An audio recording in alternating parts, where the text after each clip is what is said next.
Harri guyyaa ayyaana yaadannoo fannoo Kiristoosidha. Tokkos ayyaana yaadannoo Maariyaamii Tsedeeniyaadha. Maqaa Abbaa, maqaa Ilmaa, maqaa Hafuura Qulqulluu, Waaqa tokkoo. Ameen.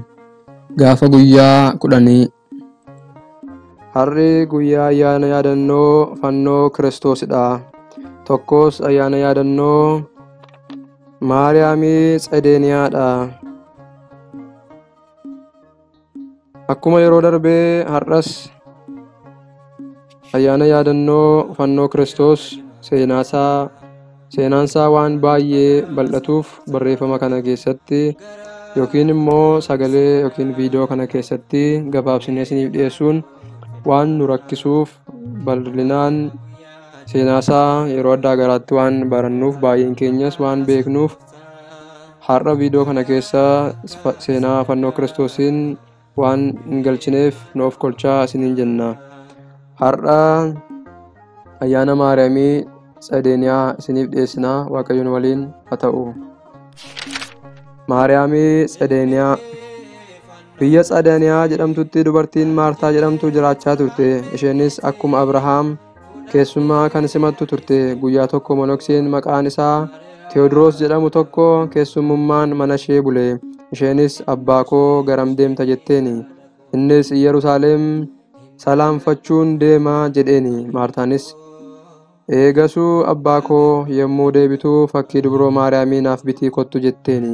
Abbaa Tewoodiroosiis qarshuma koon siif biteen deebi'a jedhanii addaan deemani. Innis gadaamota salaamfatee fakkii sana bituu irraanfatee yommuu deebi'utti sagalee fakkichaa koo osoo hin bitiin maaliif deebita jedhu dhaga'ee rifatee deebi'ee fakkii bareedu dubroo Maariyaam tokko bite.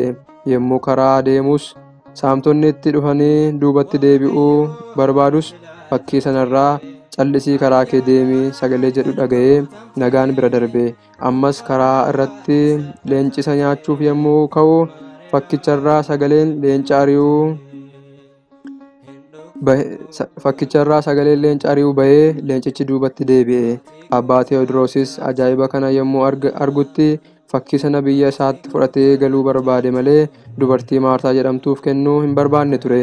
Innis karaa biraatiin deebi'uu barbaadus dambaliin ka'ee karuma mana isheetiin akka dhufu taasise.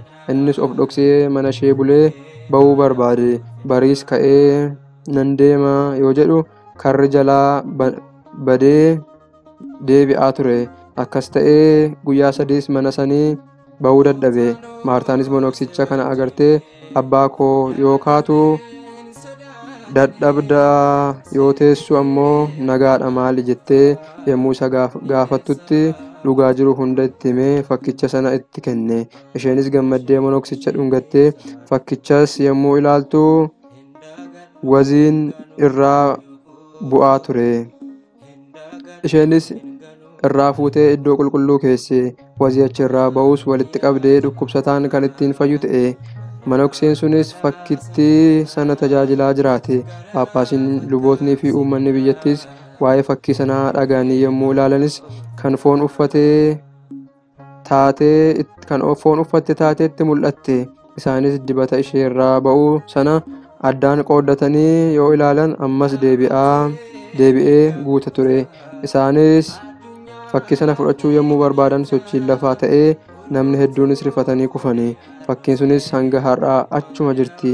Galanni Waaqayyoof haa ta'u. Waaqayyoo kadhannaa qulqulleettii haadha keenya dubroo Maariyaamiin nutti araaramu.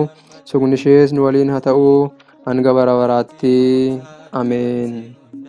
Galanni Waaqayyoof haadha isaa dubroo Maariyaamiif ulfaata fannoo isaatiif hanga bara baraatti haa ta'u. Ameen. Badhaasa gooftaa garaa fakkaamsi garaa durbee haadha